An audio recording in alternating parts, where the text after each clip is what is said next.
What's going on, YouTube? Got another knife review here for you. Today we're going to be looking at the Anthony Marfione Mick Strider collaboration.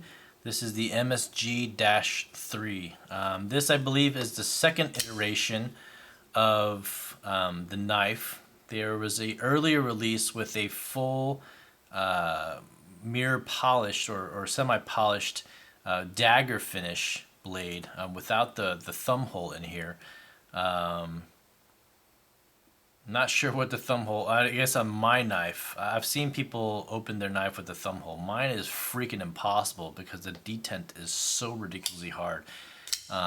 Before I complain about the knife, there's just so much to love about this knife. The beloved SNG from Mick Strider is one of my favorite user knives out there. I think it's one of the most ergonomic knives. As a user, just comfortable, very practical. The choil, the double choil here, really just grips your hand with nice wide jimping. This is a working man's knife, and I absolutely love it, and I love carrying it anytime I go anywhere, like for a long travel or something. I always have a Strider with me in case I need to do some kind of, or want to do any kind of like hard cutting or something like that. There's definitely thicker and harder use knives out there nowadays, but the Strider S&G is definitely one of my happy mediums for quote unquote hard use knives. But yeah, Anthony Marfione and Mick Strider, they got together and they concocted this, SMF kind of collaboration, the DOC or the kill switch for the auto version. And this knife got a lot of praise as well as, some flack with the clip and all those things. But in general, it got very, very high, reviews. And a lot of all the different variations, carbon fiber. I think they had a titanium version, and whatnot. With all the different finishes on the blade, is a highly regarded knife. Later on, I think they came out with a. I don't think it was MSG, but they had an auto version, just absolutely beautiful version. But an auto version of the S&G without a flipper. Really, really cool. Pretty rare from what I've seen. I've only seen like one on the forums like go for sale. But yeah, and anyway, then the MSG3 came out right now as of April 1st. This is not an April Fool's joke. But as of now on Monkey Edge, there's still, I think, quite a few because they've been there on their website for quite some time, and they haven't moved. When I saw it, I thought they're going to sell out immediately, and so I snagged it. And the price was pretty high, to be completely honest. But in my opinion, that's the dealer price, and these are pretty phenomenal knives. The Annex being the first quote-unquote integral, folder from Anthony Marfione and Microtech, was pretty special, and I just did a review on it, and I think this is one of the best knives that I've ever had in my collection. And the being that this is one of my favorite like working knives, it was almost kind of a no-brainer. Even though I kind of balked at the price, it was still kind of a no-brainer that I had to get this, because what you have in the MSG is a full integral, billet frame with that same kind of lock bar insert as the Annex. So you have excuse me, have the screws on here. You got a lock bar stabilizer here, which is interesting. I don't know why they didn't just mill an over travel thing on the steel like they do on the Annex. I think the Annex has that. Yeah, the Annex has that. And why they didn't just do that and they incorporated a lock bar stabilizer, which is, obviously Hinder licensed.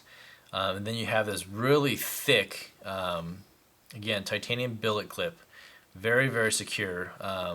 The retention is really, really good, but the it's a very tight clip. You got this lanyard hole that's integrated into the frame, that integral frame. And you got really, really hard, really tough jimping here on the back of the knife, similar to a Strider, but Strider's obviously larger teeth, so it grips even more. All proprietary hardware, which drives me nuts, but looks good. And then on the underside, as you kind of compare Strider and this knife here, you got the jimping on the lock bar, so you got the jimping here, and then on the choil, you got this massive jimping all the way throughout the choil, through the flipper of this MSG 3. And then in addition, you got the full compound grind, very like super thin grind, almost a zero grind, to be honest. You can barely even tell that secondary cutting bevel is even there. Got a thicker bevel on here, which is like a very, very shallow hollow grind on the front here. But just overall, just very beautiful. I opted for the bead blasted finish, only because I didn't know. I was so eager to get it, I just kind of pulled the trigger, and I didn't know that there was a stonewash finish or apocalyptic finish. So in hindsight, I was like, man, maybe I might have wanted one of the apocalyptic ones, just because it hides the wear more. But it's in the plans to really use this, and quite honestly, having user knives that started as pure bead blasted finish ones, like Sebenza's, when you see the use on the bead blast sandblasted finish on here, I kind of like that a lot. It's gonna make me cringe when it gets its first scratch, but at the same time, it's like, it becomes all the more endearing, if you will, which is kind of sad. But anyway, yeah, this knife is, quite honestly, is incredible. I love everything about this knife, outside of the fact, of the proprietary hardware, where I can't adjust the pivot. And you see me flip that right now, and you're like, why would you want to adjust that? It seems perfect. And the flipping action is really, really great. It's, the detent is really hard, and it just rockets out once you overcome that detent.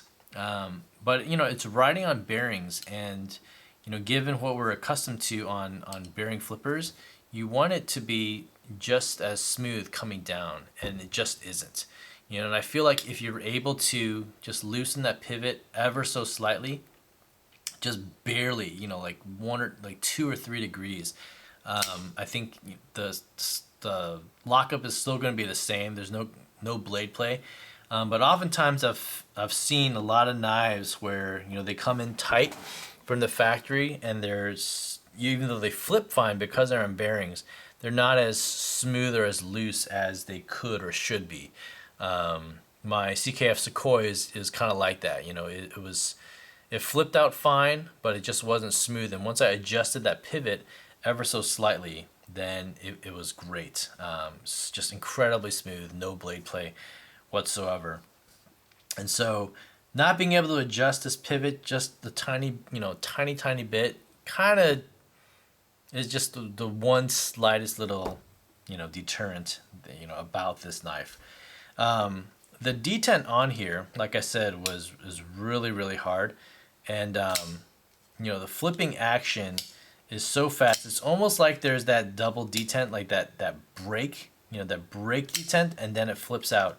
Similar to the RJ, my RJ Martin here, Q36, you just hear that pop, and then it flies out. And the detent is nowhere near as hard to flip this thing out, as the SNG.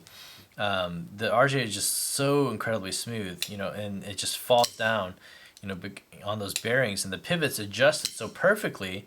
Whereas this one, I mean, you see, I pretty much had to push it down. There's no, even if I shake it, it comes back out, because I'm shaking it so much that the weight kind of reopens back up. And again, like I was saying, there's no way to use this hole, at least on mine. I've seen other people do it, so maybe their detent's just adjusted a little bit better. There's no way for me to push out with my finger here.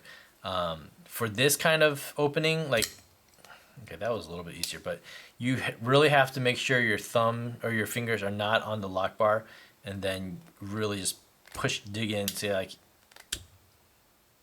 this is really hard. So, and then I just you just kind of kill your thumb and your fingers trying to manipulate the knife that way. So that's a little bit of a frustration, but there you go. Hashtag first world problems, right? So yeah, nowhere near the same kind of flipping action as this, as the RJ, but it does have that really, really hard detent. It's got a massive, you're probably not going to be able to see inside there, but it has that massive ceramic ball detent, and it just sits in that hole. I tried to, put some Tough Glide and a little bit of, what's the grease? The extreme floral grease that I usually use in all my knives on that detent track, and it really didn't help, because I really just feel like the pivot is just tightened a little bit too much, and it's probably got a little bit of Loctite on there, so it's impossible to hand loosen or tighten it. So, which again is a little bit unfortunate. I may think about buying a tool just to adjust that pivot, and it's the same one as on my LUDT. So that's one good thing. At least I could kind of multi-purpose that tool if I needed to adjust the LUDT on here. But overall, like, having the shape and feel of the Strider with the flipper, with the the construction of the annex, I mean, this for me was a total absolute win. So yeah, anyway, there's my quick take on the MSG. Absolutely worth, in my opinion. I mean, yeah, at this juncture, like, knives are so expensive right now, and the market's a little bit slow, but I figure, with this one, it's just one that I couldn't pass up, with its pedigree and all that stuff. So, all right, that's it for the MSG3. Let me know what you guys think in the comments down below. As always, thanks for watching, and I'll see you guys on the next vid. Take care.